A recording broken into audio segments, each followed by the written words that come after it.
যেই হারে তারা গোলের জন্য মানে পাগল হয়ে উঠছিল, তারা একদম শেষের দিকে গিয়ে গোলটা পাইছে। তো তাদের প্রশংসা অবশ্যই করতে হয়। তারা একদম যেই ধরনের তারা মনোযোগটা মানে শুরুতেই অর্থাৎ 46 মিনিটে তারা দেখাইছিল ওই ধরনের মনোযোগটা একদম 97 অর্থাৎ অতিরিক্ত 7 মিনিটস যেটা যোগ হয়েছিল একদম শেষ পর্যন্ত গিয়ে সেটা তারা দেখাইছে, এবং সেটা দেখাইছে বলেই ম্যাচটা মানে তারা 2-2 করে অর্থাৎ ড্র করে শেষ করতে পারছে, লেভেল করতে পারছিল বলেই তারা 1 পয়েন্ট পাইছে। তো এইটাই হচ্ছে তাদের আমার কাছে মনে হয় যে অনেক বড় স্বস্তির জায়গা, যে তারা শেষ মিনিটে গিয়েও গোলটা পাইছে। আমার কাছে মনে হয় যে এই গোলটা যদি আরও একটু আগে হইতো কিংবা সময়টা যদি আরেকটু থাকতো, তাহলে ম্যানচেস্টার সিটি আরেকটা গোল করারও সম্ভাবনা থাকলেও থাকতে পারতো। কারণ যদিও টেকনিক্যাল ফুটবলের দাম অবশ্যই আছে, কিন্তু ইংলিশ প্রিমিয়ার লিগের টেকনিকটাও আছে, কিন্তু আমার কাছে মনে হয় যে স্পিডটা বেশি। এই স্পিডের কারণে মানে এই ধরনের ম্যাচকে কেন্দ্র করে একটা লিগ অনেক বেশি উপরে চলে যাওয়ার মানে সম্ভাবনা থাকে। ম্যানচেস্টার সিটি যেইভাবে খেলছে তাদের আরও গোল পাওয়া দরকার ছিল, কিন্তু আর্সেনালের গোলকিপার ডেভিড রায়া সে যেইভাবে একের পর এক মানে সেভ করতেছিল, সেটা বলা যায় যে আর্সেনালকে পুরাই বাঁচিয়ে দিচ্ছে। না হলে তো অন্ততপক্ষে 4 থেকে 5টা গোল হওয়ার সম্ভাবনা ছিল। অনেক শ্যুট হয়েছে বাইরে থেকে, কিন্তু সেইগুলোও সেভ করে দিছে। তাদের ডিফেন্স মানে হাফ টাইমের পরে আর 4 জন ছিল না, কোনোভাবেই 4 জন না, বক্সের ভেতরে অল টাইম 8 জনের মতোই ছিল। মানে এটা কিভাবে যে মানে তারা শেষ পর্যন্ত যদি আরও 1টা মিনিট অথবা 2টা মিনিট একটু ধৈর্য ধরতে পারতো কিংবা এইভাবে রাখতে পারতো, তাহলে 3টা পয়েন্ট নিয়ে মাঠটা ছাড়তে পারতো।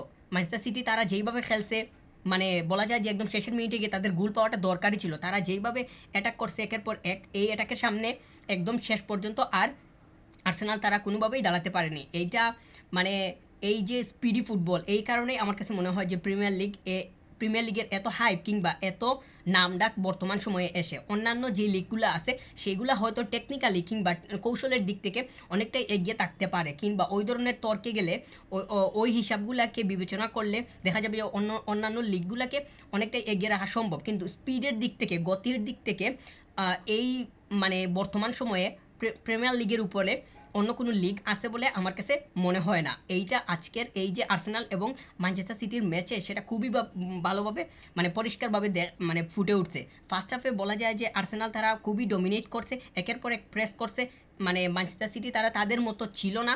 ফার্স্ট হাফে আমার কাছে মনে হয়েছে যে ম্যানচেস্টার সিটি তারা কোনো মতে এই সময়টা শেষ করতেছে, কিংবা তারা তাদের মনোযোগটা ঠিকঠাক মতো রাখতে পারতেছে না। কিন্তু যখনই আর্সেনাল 2-1 অর্থাৎ আর্সেনাল লিডে চলে গেল, তখন আর মানে ম্যানচেস্টার সিটি তারা তাদের পূর্ণ রূপ কিংবা তারা সচরাচর যেই রকম থাকে একদম স্পিডের উপরে চলে যায়, সেটা তাদেরকে একদম শেষের মিনিটে গিয়ে গোলটা পাইতে হেল্প করে। এবং মানে আর্সেনালের জন্য এইটা অবশ্যই একটা দুঃখজনক বিষয় বলেই মনে করতেছি, কারণ তারা মানে কোনো দলই চাইবে না যে এইভাবে লিডের থেকে একদম শেষের মিনিটে গিয়ে গোল হজম করে পয়েন্ট লুজ করতে। মানে একদম শেষের মিনিটে গিয়ে তো গোল খাওয়া মানে এইটাকে কিভাবে যেই টিম গোলটা হজম করলো তারা কিভাবে ব্যাখ্যা করবে, সেটাই হচ্ছে একটা বিষয়। কিন্তু ম্যানচেস্টার সিটির জন্য অবশ্যই স্বস্তির একটা বিষয়, তারা একটা পয়েন্ট পাইছে। এই ম্যাচ থেকে পয়েন্ট বের করে নেওয়া ম্যানচেস্টার সিটির জন্য ছিল একদম কি বলবো হাতে আসমান পাওয়ার মতো। তো তারা যেহেতু পয়েন্ট বের করে নিতে পারছে, মানে যেহেতু ড্র করে বের হয়েছে, তো সেটা তাদের জন্য অবশ্যই স্বস্তির বিষয় হবে বলেই আমি মনে করতেছি।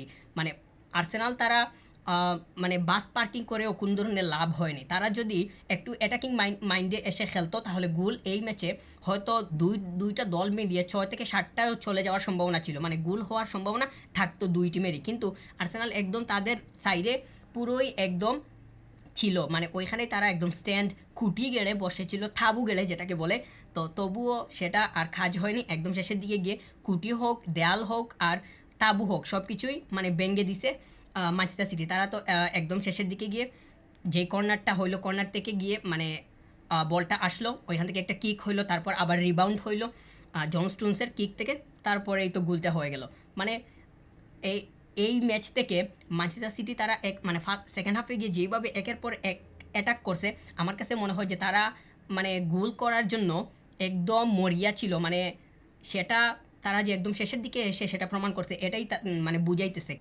সেকেন্ড হাফে গিয়ে খেলাটা পুরাই একপেশে হয়ে গেছিল বলে আমার কাছে মনে হয়েছে। ম্যানচেস্টার সিটির ডিফেন্ডাররা তারা একদম সামনে চলে আসছিল, মানে একদম বক্সের মানে অপোনেন্টের মানে আর্সেনালের একদম বক্সের সামনে, ওইখান থেকেই ডিফেন্ডাররা অর্থাৎ রুবেন দিয়াস থেকে শুরু করে গবার্ডিওল তারা একের পর এক শুট করতেছিল, কিন্তু কোনোভাবেই ডেভিড রায়াকে আর মানে বেদ করা যাচ্ছিল না। কিন্তু একদম শেষের দিকে এসে ডেভিড রায়া তার আর মনোযোগ ধরে রাখতে পারেনি, কিংবা সে একদম বেদ হইতে বলা যায় যে এক প্রকার বাধ্য হয়েছে। ওইখানে তো ম্যানচেস্টার সিটির যেই হারে প্লেয়াররা ছিল, মানে বলা যায় যে সবাই এসে ওইখানে জড়ো হয়েছিল। তো বলটা শুধু আসছে জন স্টোনস, মানে সে তো বেঞ্চ থেকে আসছিল, তো বেঞ্চ থেকে এসে গোলটা করছে, বলা যায় যে মানে সে সাবে এসে সুপার সাব হয়েছে, এইটা মানে বলতেই হয়। মানে জন স্টোনসকে তো পেপ গার্দিওলা পরে মাঠে পাঠিয়েছিল, তো মানে পরে এসে সে কিকটা করে 1 পয়েন্ট বের করে নিল।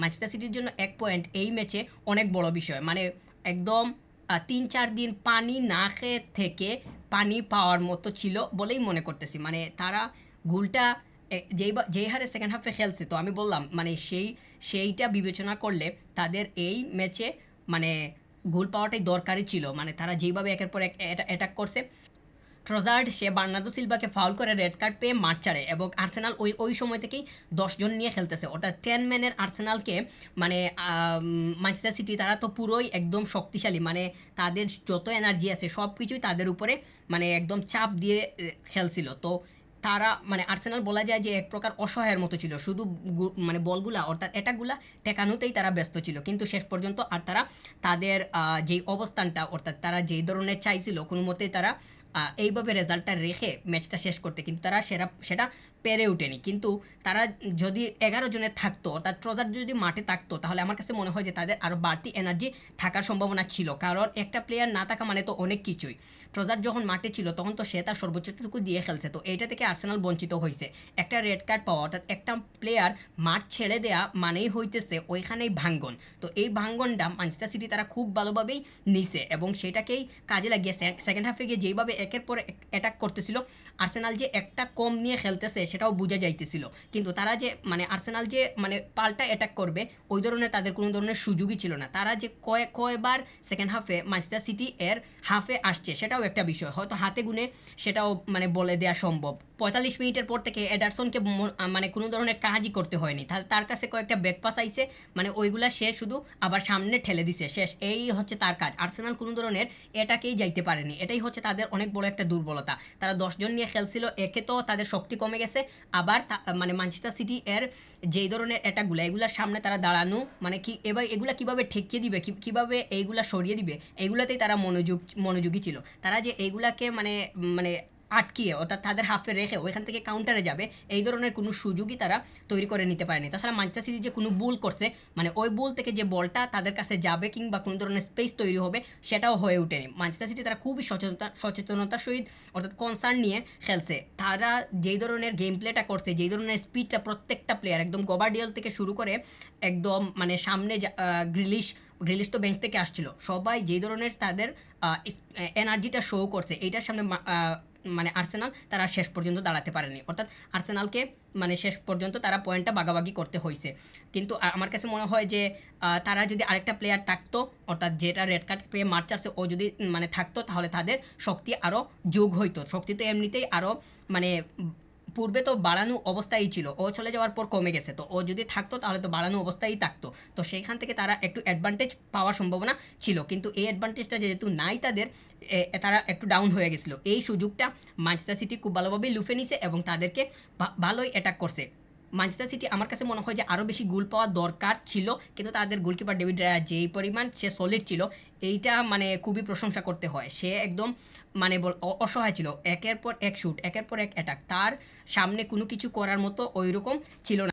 আজকে যে গোলগুলো হয়েছে আর্সেনাল এবং ম্যানচেস্টার সিটির প্রত্যেকটাই ছিল ইফেক্টিভ। তাছাড়া হল্যান্ড যে মানে সেকেন্ড হাফে গিয়ে খুব বেশি সুযোগ করে উঠতে পারছে কিংবা স্পেস পাইছে সেটা হয়ে ওঠেনি, কারণ আর্সেনালের বক্সে তাদের তো 4 জন ডিফেন্ডার ছিল না, তাদের ডিফেন্ডার হয়ে গেছিলো 8 জনের মতো। তো ওইজন এতজনের মাঝখানে হল্যান্ড দাঁড়ানো অবস্থায় ছিল, সে তাকে যে স্পেসটা বের করে নিবে কিংবা কোনো ধরনের সুযোগ পাবে সেটা হয়ে আর উঠেনি। বলটা সাপ্লাই আসছিল কিন্তু সে ঠিকঠাক মতো মানে ওইভাবে মানে কোনো ধরনের যে কার্যকরী কিংবা খুবই স্ট্রংলি কোনো হেড করতে পারছে কিংবা কিক করতে পারছে সেটা হয়ে ওঠেনি, কিন্তু গবার্ডিওল কয়েকটা কিক নিছিল, ডেভিড রয়া খুবই ভালোভাবে সে শক্ত হাতে সেগুলো বাঁচিয়ে দিছিল।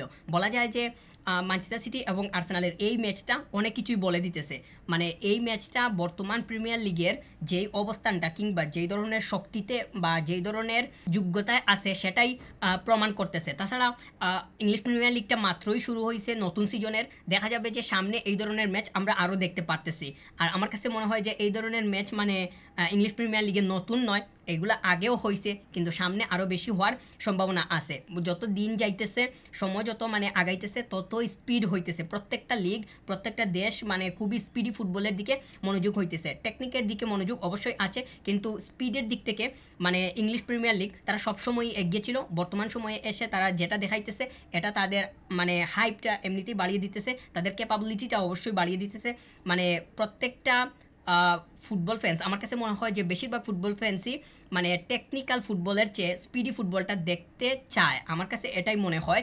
যদিও টেকনিক্যাল ফুটবলের দাম অবশ্যই আছে, কিন্তু ইংলিশ প্রিমিয়ার লিগের টেকনিকটাও আছে, কিন্তু আমার কাছে মনে হয় যে স্পিডটা বেশি। এই স্পিডের কারণে মানে এই ধরনের ম্যাচ এই ধরনের ম্যাচকে কেন্দ্র করে একটা লিগ অনেক বেশি উপরে চলে যাওয়ার মানে সম্ভাবনা থাকে। এবং এই যে ম্যাচটা হইলো আর্সেনাল এবং ম্যানচেস্টার সিটি এর, এই ম্যাচটাই অনেক কিছুই বুঝিয়ে দিতেছে। পরিশেষে ম্যানচেস্টার সিটি এর প্রশংসা করে ভিডিওটা শেষ করতে চাই। মানে প্রশংসা না করলে তো হবে না, কারণ হচ্ছে তারা যেইভাবে সেকেন্ড হাফটা খেলছে, এইখানে তাদের প্রশংসা করার মানে অবশ্যই প্রয়োজনীয়তা আছে বলে মনে করতেছি। যেই হারে তারা গোলের জন্য মানে পাগল হয়ে উঠছিল, তারা একদম শেষের দিকে গিয়ে গোলটা পাইছে।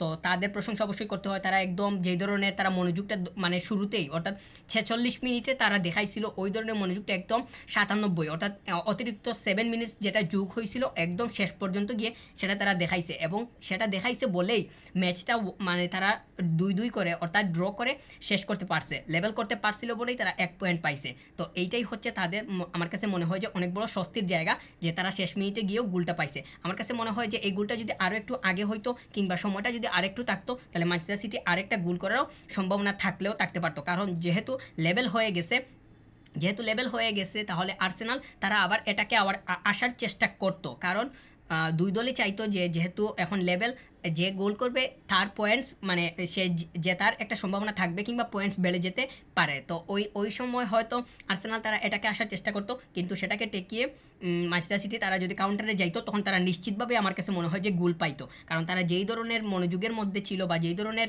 মানে অ্যাকশনের মধ্যে ছিল, ওইটা তাদেরকে আরও মানে এগিয়ে দেওয়ার সম্ভাবনা থাকতো বলে আমি মনে করতেছি। যেহেতু 2-2 শেষ হয়ে গেছে, তাহলে মানে পয়েন্ট ভাগাভাগি করেই ম্যাচটা শেষ হয়েছে।